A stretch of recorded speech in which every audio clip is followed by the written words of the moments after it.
The member for Capricornia.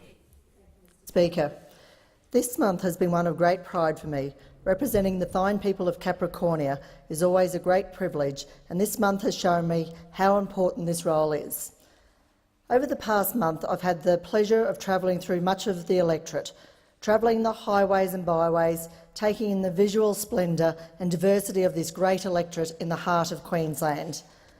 I have recently visited a good part of the immense 91,000 square kilometre electorate and dropped in on countless townships and communities like Moranbah, Dysart, Nebo, Eaton, Walkerston, Racecourse, Serena, Flaggy Rock, Serena Beach, Marlborough, Yamba and of course Rockhampton and the beautiful Capricorn Coast.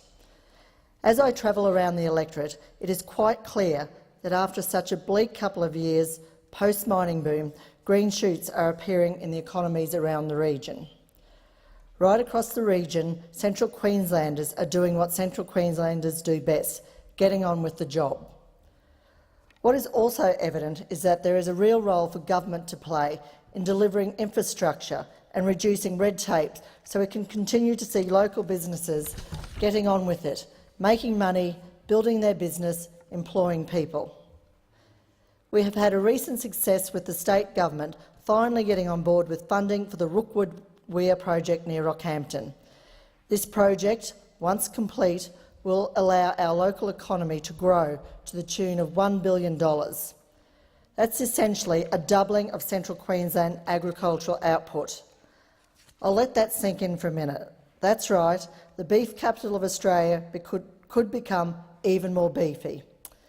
The prospect for developing feedlots, irrigated pastures and even greater meat processing facilities means a great deal more jobs in the beef industry alone, while horticulture crops like mangoes, macadamias, lychees give an opportunity for the kind of labour-intensive crops that will greatly benefit the region's broader economy.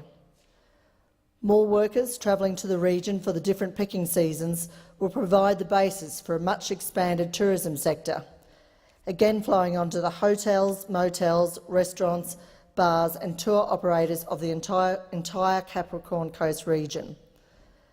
The flow-on effects, pun intended, from this one wall across one of Queensland's great rivers are immense, and it is just so pleasing to finally have the state government front up and stump up for this vital project.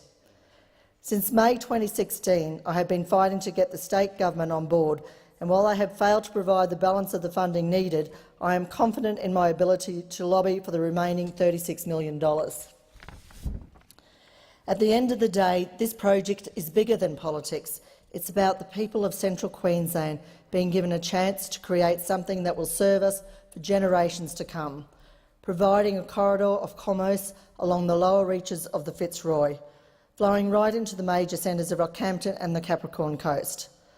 While it has been a long road to this point, I firmly believe the feeling when we see the first sod turned and the first load of cement poured will be as sweet as any event in my political career.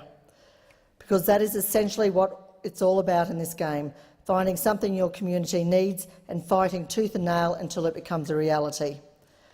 To be able to get to this point where we have significant government backing for this project is incredibly vindicating, but I haven't finished yet. We have $306 million now on the table, $132 million federal funds and $176 million state commitment. But we are still $34 million shy of the total cost according to the Building Queensland business case. I will continue my fight to secure this shortfall, and I will not rest until Rookwood Weir is built. With infrastructure like Rookwood Weir and with expanding free trade agreements, reducing red tape, Central Queenslanders have a lot to look forward to. Thank you.